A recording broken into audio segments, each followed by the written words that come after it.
te nei tau fia lava ula ngutu. Leli ie, wa e sila fia lava. Tatou a matai le talo. Anganga pa iai. A fio mai o lau, a fio e wha ato ina i matou. Tai mua oe i Lenei Sauniga Lotu matou wali ie. A fio mai lau, a fio i lopa ia malo mamanu. Ina ia pa ia ma mamalu ai o Lenei Sauniga. Le atua alo matou ta mapa ia. Whawhitai tele lava i lo wanga alofa ma lo wanga lelei. A walatu ia Yesu Keriso lo matou wali i whaola.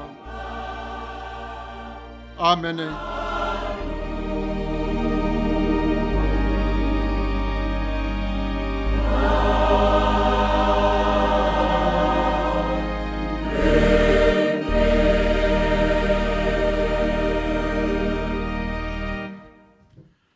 Tatou vivi'i atu i le atua i le pese ua saunia.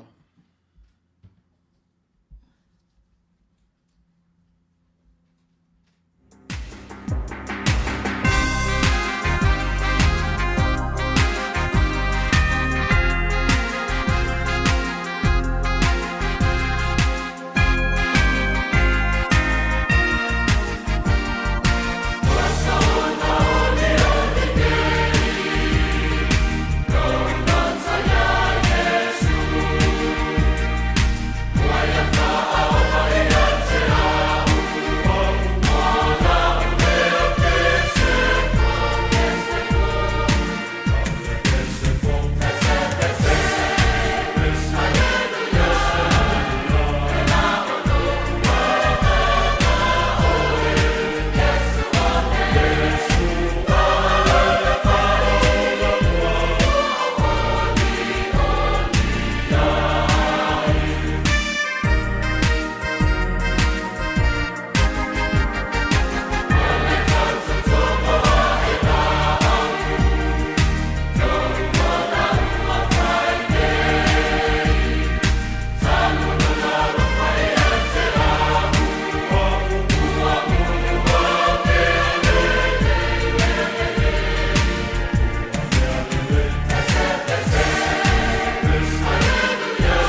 Fatua tuanga fa apostolo, ngangana fa Samoa, malingangana fa Peritania. Ua o fatua tua i le atua le tama, o le ona le marosi umalava, o le na whaia le langi ma le larulangi. Ua o fatua tua foi a Yesu ke riso lo na alo e to tasi o lo tatou alii. O le na whanau e le anganga pa ia, na whanau mai a Maria le taupou. O le na puapua ngā tia i le pule a Pontio Pilato. Sa whasataroina, sa maliu, sa tanumia, no o ifo i se oli. O le aso tolu na toe tū mai aina i e woti. Nā fio ai le langi, o lo wanofo o ia i le tūtau matau o le atua le tamā. O le eona le marosi umalava. O le atoe fio mai o ia e whamasino i e ola atoa mai woti. Wo o fatua tua i le anganga pa ia. Wo o fatua tua i le ekalesia pa ia e au fiainu uma. I le mare maftanga o le au pa ia. Mare whamangaloina o angsala. Mare toe o mai o le tino o le tangata. I le maleola e whaavau. Amen. United Church of Christ, statement of faith in the form of a doxology. We believe in you, O God, eternal Spirit, God of our Savior Jesus Christ and our God, and to your deeds we testify. You call the worlds into being, create persons in your own image, and set before each one the ways of life and death. You seek in holy love to save all people from aimlessness and sin. You judge people and nations by your righteous word declared through prophets and apostles. In Jesus Christ, the man of Nazareth, our crucified and risen Savior, you have come to us and shared our common lot, conquering sin and death, and reconciling the world to yourself. You bestow upon us your Holy Spirit, creating and renewing the Church of Jesus Christ, binding in covenant faithful people of all ages, tongues, and races. You call us into your church to accept the cost and joy of discipleship, to be your servants in the service of others, to proclaim the gospel to all the world, and resist the powers of evil, to share in Christ's baptism and eat at his table, to join him in his passion and victory. You promise to all who trust your forgiveness of sins and fullness of grace, courage in the struggles for justice and peace, your presence in trials and rejoicing, and eternal life in your realm which has no end. Blessing and honor, glory and power be unto you. Amen. Tatou talo. E pa ia lo malolo mātou whawhawhonga tataloi. Whawhetai lo mātou tamā.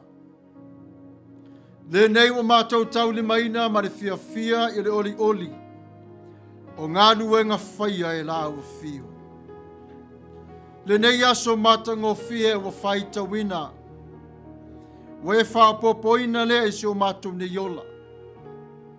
E vi ia la ua fio. Wa mātou sa le talo e au lia mai o le ni aso. Ai o le tafalo finangalo. Wa e awina mai ai o lo walo li pele to tas. Ina ia mau ai e mātou. O le mafutanga e whaavavau mana au fio. Whawhetai lo mātou tamapa ia. Lea lava le laulo wā o le nei o langa. O whaalawe lawe e tutupu mai. Ai whawhetai lawa fio lo e whaatasi mai pe lava. O lo e sa ili mai a te i mātou. Le ala o le Manuia. Ina ia mātou ana sele sele. I le fia ma le anganga whawhetai. Whawhetai lo mātou tamā. I le poto ma le atamai o lo e fua I pe lava. I le au ngā tupulanga. Ma le au ngā tupulanga. Mo vai e fo I o au ngā luenga mamana I lau pule fasoa. I whai a onga. Whai fe au. Whare mai.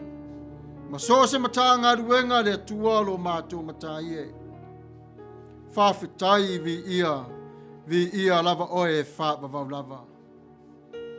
E whamanu I lawa fio.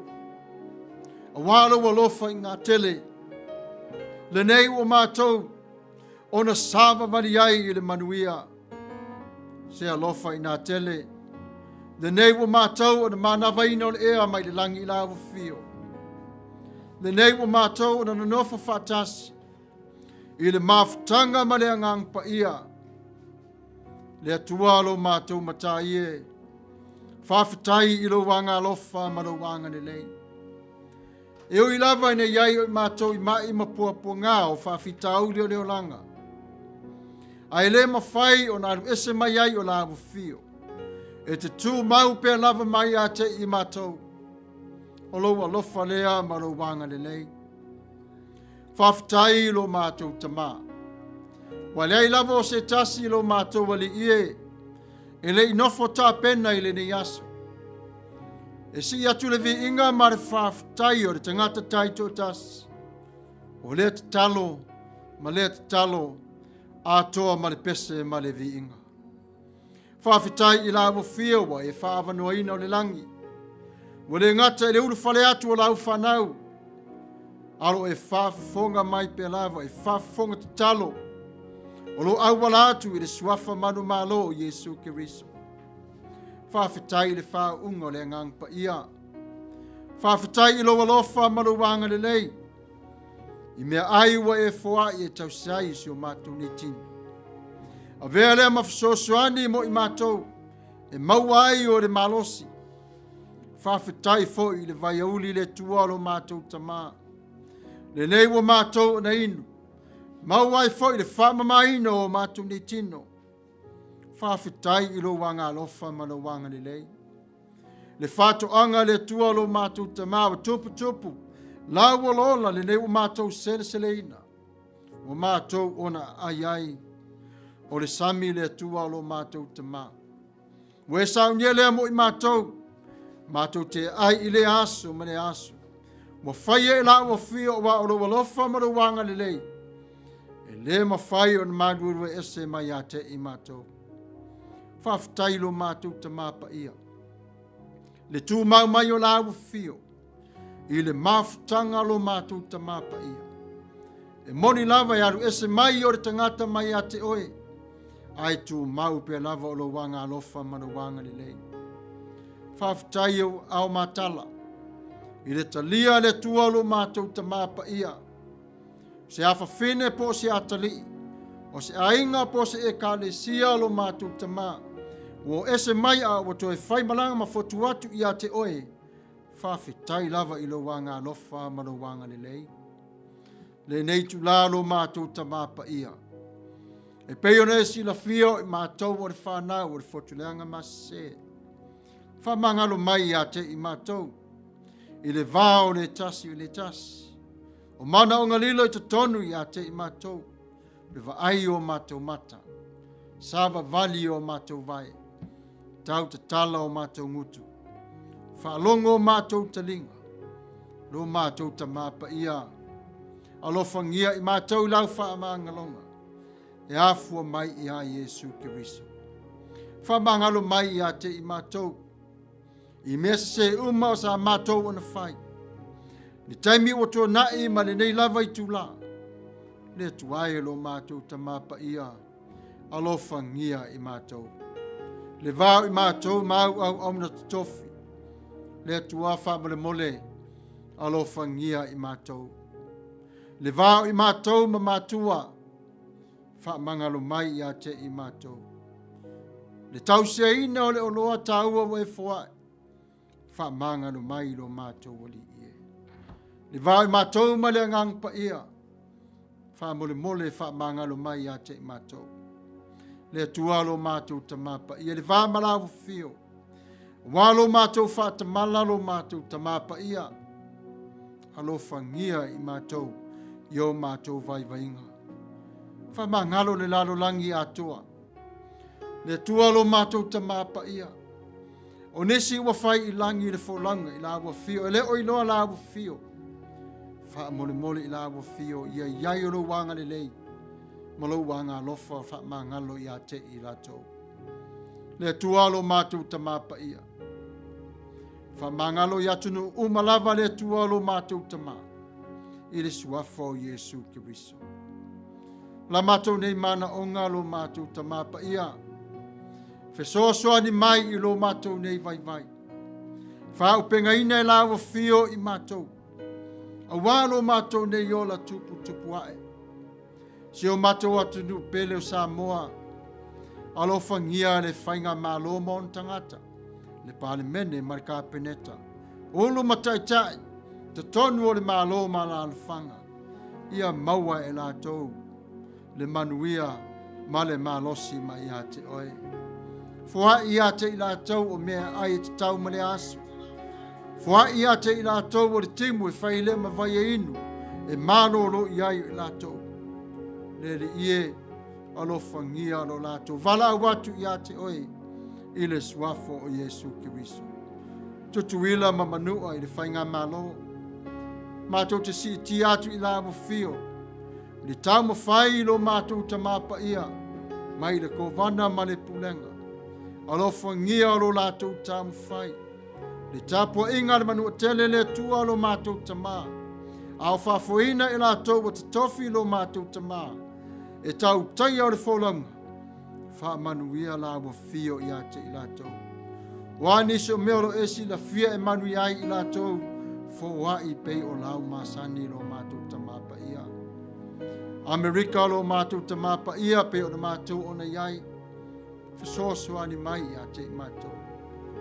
Whaupenga ina lawa fio le presidente, le pulenga, le whale pae ma le vasenga o senatoa. Ia ia te lātou le whaamaoni ma ringa lulue ma tau I lawa fio. Le lalo langi atoa lo mātou tama. Tofu lava le lawa le ele ma le wala awatu I lawa fio. Alo whaafonga pe lava lawa fio ma e sila fia I lātou. I Lenei tu la. Lo mātou tamapa ia. Sosori mai ate I mātou mātua. Ware tau se ino lau o loa tāua. Ia o onga le whanau. Ave ese mai I ate I lātou. Le loto ti ngā. A ware tau mo whai o lātou a onga I lunga pinga ta whai langi. Le tu ai lo mātou tama a wina mai le file mu. Tai ta I lawa fio I mātou. I le suafa o Yesu Kiriso. Mātou te ole mavala au atu ai. Amene.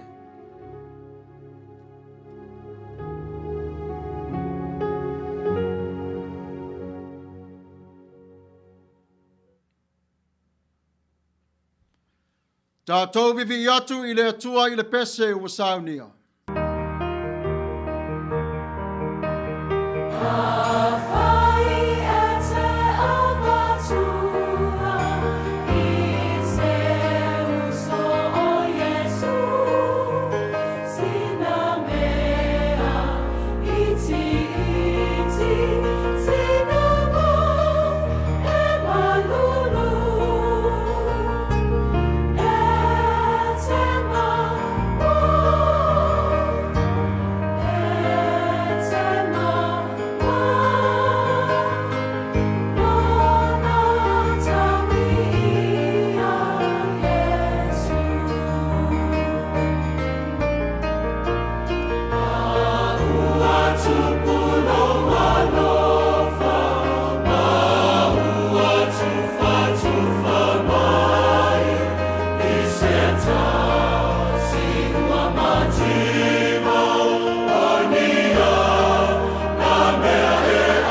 Whaitawina o a whionga pa ia le tua.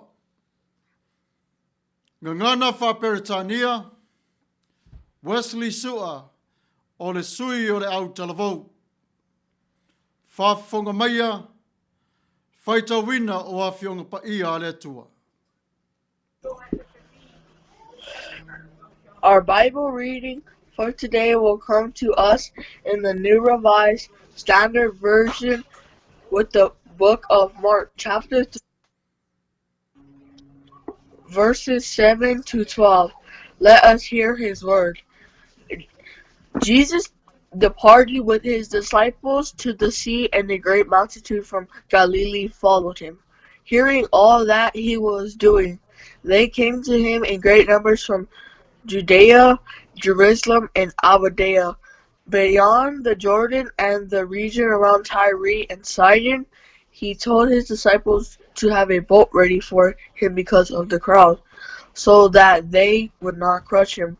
For he had cured many, so that all who had diseases pressed upon him to touch him. Whenever the unclean spirits saw him, they fell down before him and shouted, "You are the Son of God." But he sternly urged them not to make him known. Evangelia Matayo. Bless today's reading.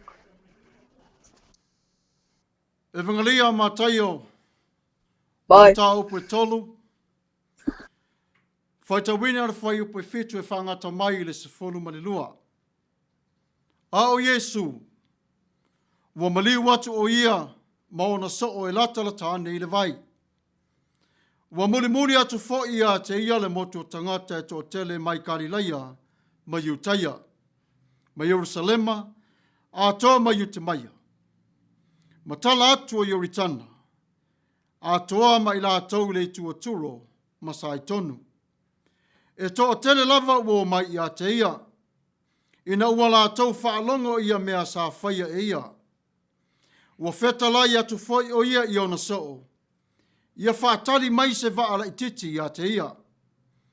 A wā o le motu o tangata, ina nei wheta omi mai ia te ia. A wā e to tele, na ia wha malolo ina.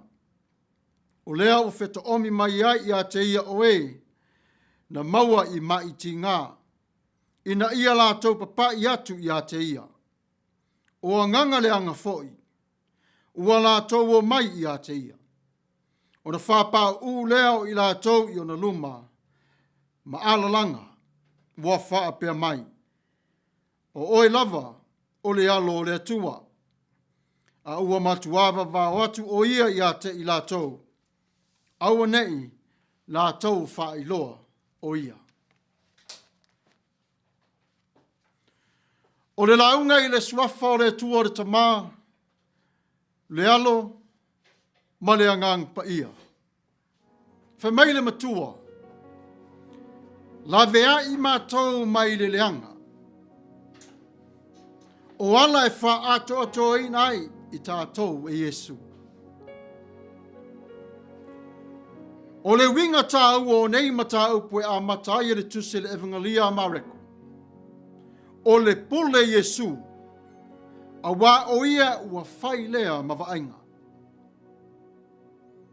Ua mai tau wina le tupu ae o le tala inga o le tala lelei, o le malo o le tua.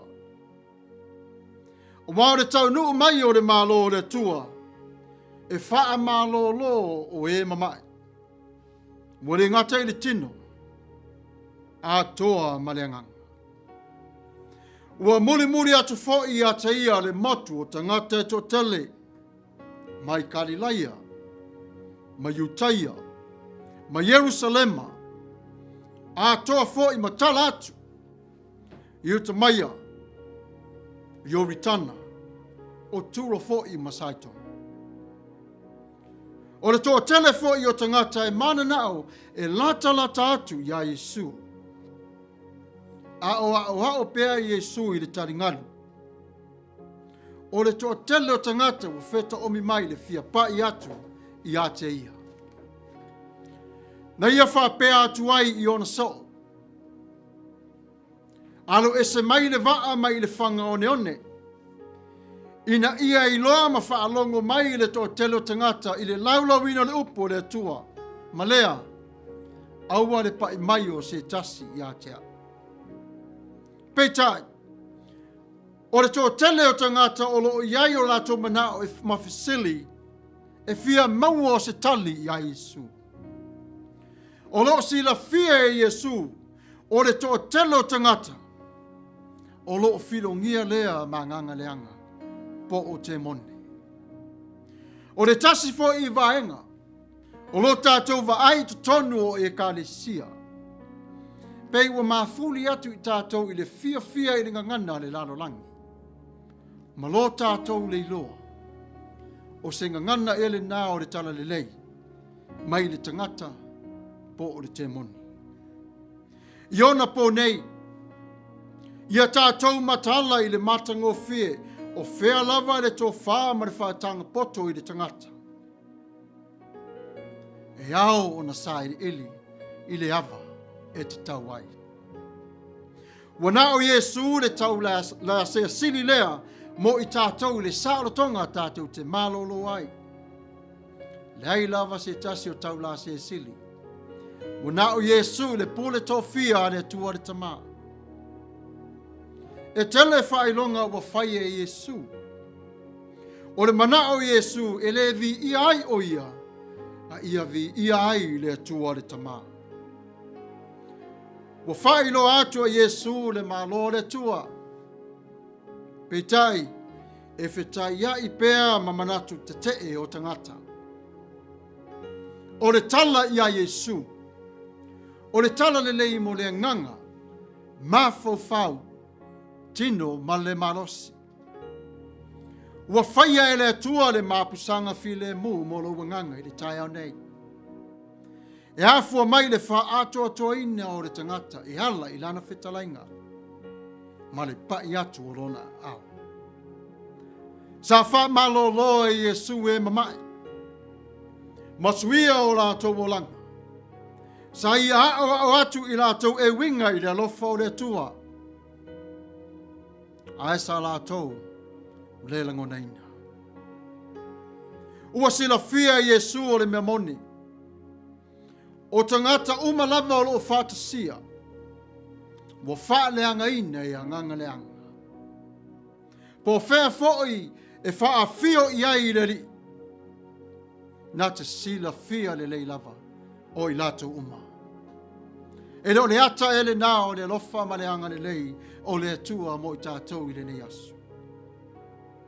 Whaalongo fōi. E iloa e te moni o Yesu o le alo le atua. Ai le aiso lātou wha moe moe e muri muri atu I a te ia. E toa tele fōi tangata wa muri muri atu I a Yesu. Ai le malamalama I le winga moni o lona tu ua o le langi mo le lana langi nei. O nisi na o mai na ona fia wa ai I wawenga. O nisi fōi e fia e whaalongolongo I la o onga. Ai le iloa le awala o le sātau. Pe tusa lava o lo wiloa ma lo taritonu o ia o le alo o le atua. Ia e mautinoa ia lava le nām te toi I le olotanga. E te tau ona e muli matalia o ia I le whātua tua. Iako poe lua o le whaipuas fuma le fitu whai mai. E whapea fo I le whātua tua. Pe a whai e le ai ngā luenga. E mate lava ia. Ua na o ia lava. Ua wawau atu Yesu I te moni. Au atu te tau atu I tangata o au o le atari o le atua. E tu sai malona whina ngalo. Aua ne wha malo sie o tau ma wha lau ilo atu. Waile o iai o se moni ma le wha maoni te tonu I ate o tau. Awa o lea lava taimi o loo sa ili fo I tangata le tau sa ili aina o se tai au. Ina ia whato I lalo ai o rama ma na pulenga. Malola tau I lo. Ale iai se tasi lato te le whirwhiria. e polonga lava i lātou. O manatu ia malangona saha o tonu ia te i lātou. Alo whetalai lava le atua e le tuse i Isaia 5:5. Whaupe valu e whapea. A wā o manatu e le o tau manatu ia. O wala e le o tau wala ia. Ua whetalai mai ai le li. O le nganga o Yesu ina ia o atu i tangata o ia lava o le Mesia na valo ia mai i le whenga tuai e le au perfeta. Lea ua tau nuu pe lava i le so.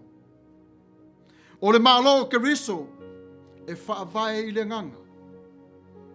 O le amatanga fo i lea o le ngā nuenga whaia o le atali o le atua.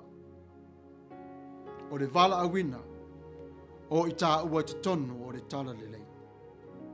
E mana o Yesu ia te o ia e tala i atu o le tala lelei. Tala i atu ana ngā nuenga sa whaia tonu ia te oe. O sila fia e Yesu tasi lava le manatu o le tangata. Ina ia maua se vi inga Manuia. Aina toi fautua ina pe lava e Yesu. E le o au. A o le vi inga o lo tamao le langa. Ia tala i atu o le tala le lei ma vi ia le tua.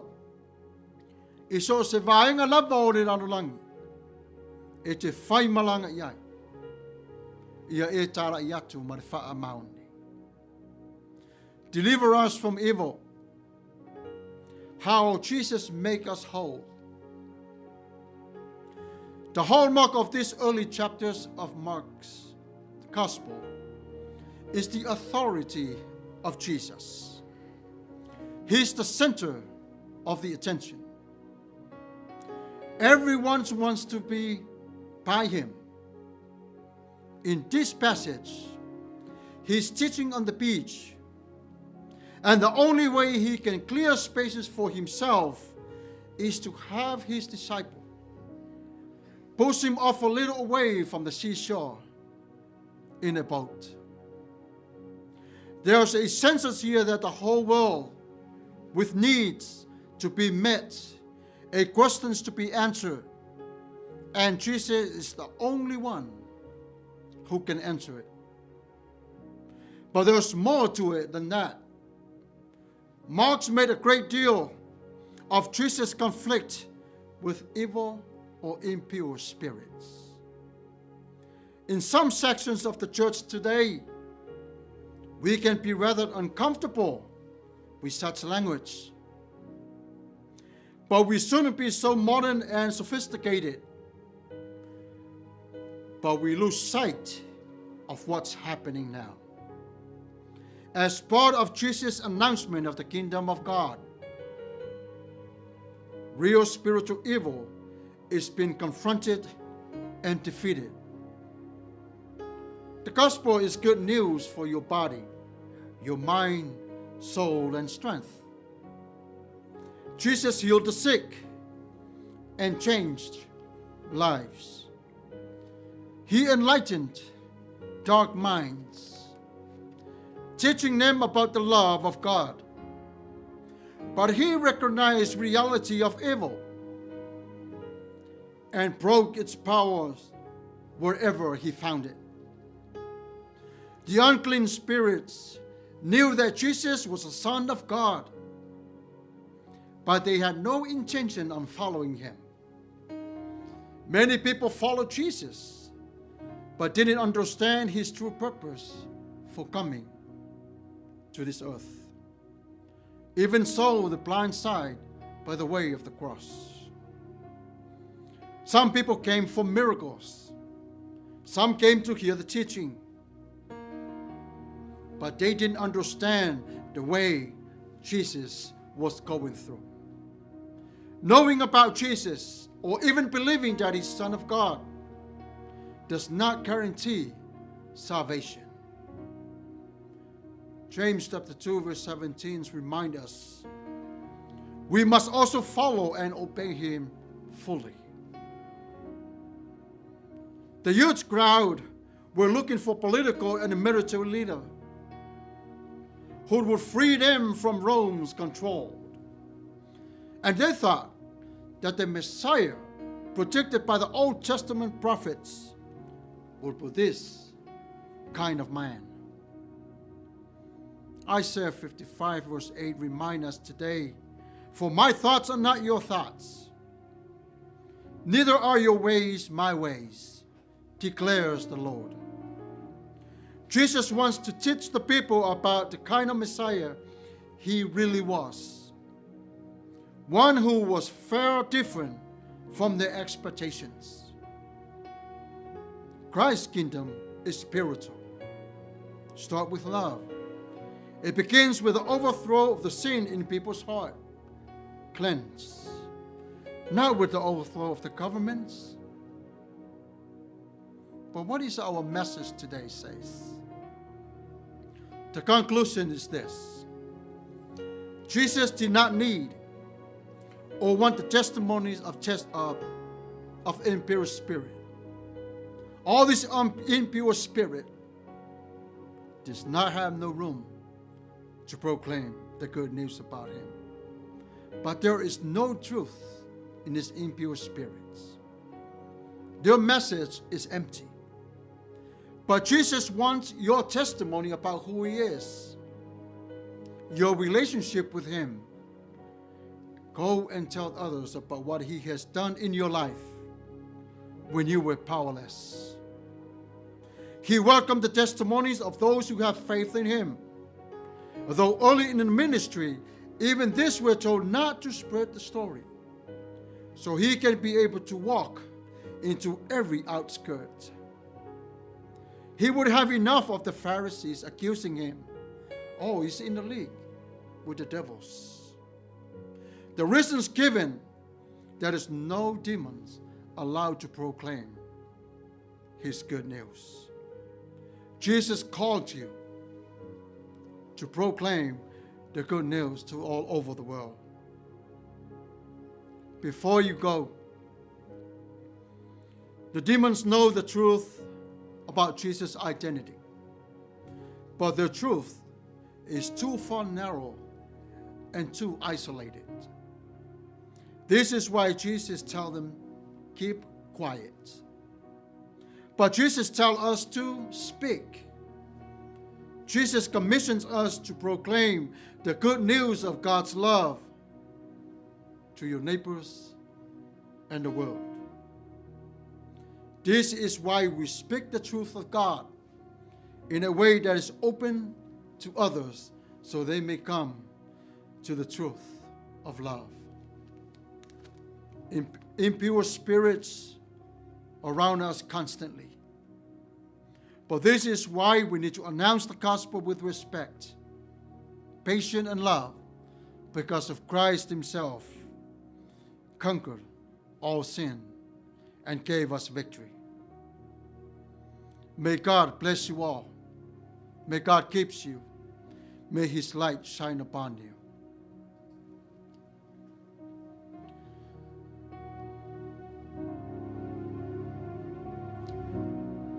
Tatou vivi'i atu i le atua i le pese wa Sauniga.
Ia manatu sa mo le ua tātou tu ai taunu umai le whai uina o le tātou Tapuaiga o Lenei aso.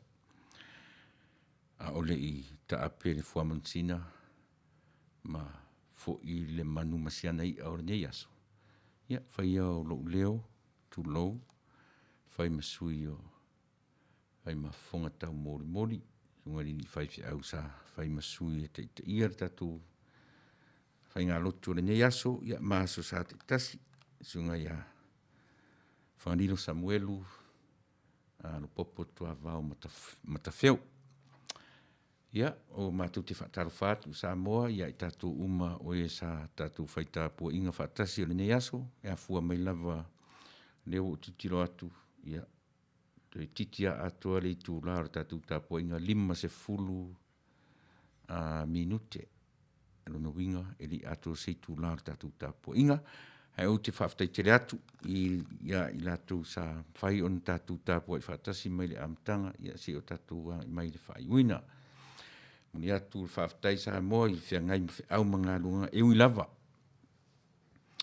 Ina e le o te nā malelaina le sawaina o i tātou sa moa i Amerika nei. I le matautia ma le mai a o whaamai o lo whiangai ma Amerika. to tele, au whainga runga tutofi, a le atua ua a vea le soifua, au whainga runga e lausi la fia, e le karisi au au, e le ngata i Samoa, New Zealand, Australia, ia maso se Samoa ta api solo Lenei ke lope, mo i longa lo latu soifua ngā rurue au le lava, ua papai iai, ia le matautia ma le malosi o Lenei whamai, ui o lea, e na o le atua e sila fia, lo soifua, ma lo matawola. E ui lava la i na ufitia, ia o pōngi sāle to tele o ainga i Lenei atunu o no le malanga le maliuma le oti. Ai le whaititia i le mwhai o na manu malo le whanoa noa i le ori ori. E ori ori pēr i tātou o e wha moe moe mwhalangolango. O lo soifua le i ena te avesea loi mata o le whanoa noa maritangi. A o le i unga fo i leo i tātou uma. Me lea, ia mātou te wha maise atuai, i ainga, o wō, mai masani. Ia, maise i lātou o lo whea ngai matino, o lo o lunga pia i o i tonu o whale maliu matulanga whapena. Na o le tue avesea le loi mata malingi, ma le whanonoa. Ia, ai, Omaia ia te utou ma i tātou uma. Lona ori ori, tātou te ori ori whatasi ai. Ia, se whi au o Lenei aso, mori atu ranga whaftai lau sunga i le ni whai whi au, Samuelu, ia e tusa o le tāpenanga, ia pia nu whai atu, le whai ngofie, le soifua tapena, ia fionga aro tātou atua, ia ua lava le tō matawina, ia o Samoa iso o se tafa. Mālo le tapena, mālo le saili, ia whaatumu e le atua lautu, ia ua lava le tāpenga, e le ngata o le karisia palangi o lo whengai, ia au tutonu fo o le lio. O le ni karisia tau atia e matau amatalisi o fonga le tai a fou UCC e whakasa. Ia o sa mātou rangona lea Samoae le atunu ia whaamamaru mai au anga lelei o le atua le nawa yaso whaamaru manu mai whi au mga ruenga. Ia au mai a pe le atua le soifua. Ia mātou o sa fo i le la tātou ti toi whilo iai i le Manuia. Ia sa mātou whapa ia tu lea e piona ia tu ia sata itasi e le mwhain whaangaroina ia i mātou le tautua i siwa fio anga ma au lotu io e male la tu sao i ia la tu recordings e leo mau te whaangaina pe ia lai pesenga me Vivi'i o le tua mana tua e mawhaina pese le launga ai le mawhai on e le launga on pese. E matu te whaftai atu i le ekalesia e whakasa Hutt Valley New Zealand. Ia malipese le amata lotu o lo matu whangaina pea. Ia e muni atu ranga whaftai, whapea fo i ono matu whaftai atu. Whalau lo atu le ekalesia mai tula ele Samoa. Le ekalesia e whakasa ia malipese wasa ona ori ori. Muni atu ranga whaftai i le au whaipese ale karisia me tutisi mai ai Salt Lake i Hawaii. Matu whangainga le pese o taua a whai e te avatua, pese rona tolu, ia, ma le pese mai atu nei, e matu te whalau loa tuai, ma whaftai atu, i le au whai pese, ale karisia le tawhatolu choir, ia mai le e whaka asa i San Jose, San Francisco, i California nei lalo ta inga le i formai namula ulu por wesi ia e pe ono to fa ia ma le pese fa ia ma tu Tapuaiga ia sa te tasi te penaina ma Sauniga e le kolisi fa au po le malua Theological College a choir ia fa ina to e ma tu por kalame ia sa te tasi Manuia tere Samoa i le nei vai i le na vai so fa man mai fe au ngadu so ifua mai Manuia. Tatou whai ui le talo. O rea ta ape nei o le fua manusina lo mātou ta mapa ia. Tu mau mai oe ia te i lātou mau fiufi wha maru lau fio. I le lātou sāvalinga. Wha tonu fulau e lau fio. Ia Manuia le amatanga o le ngaruenga. E le suafa o Yesu Keriso lo mātou wale i whao. Amen.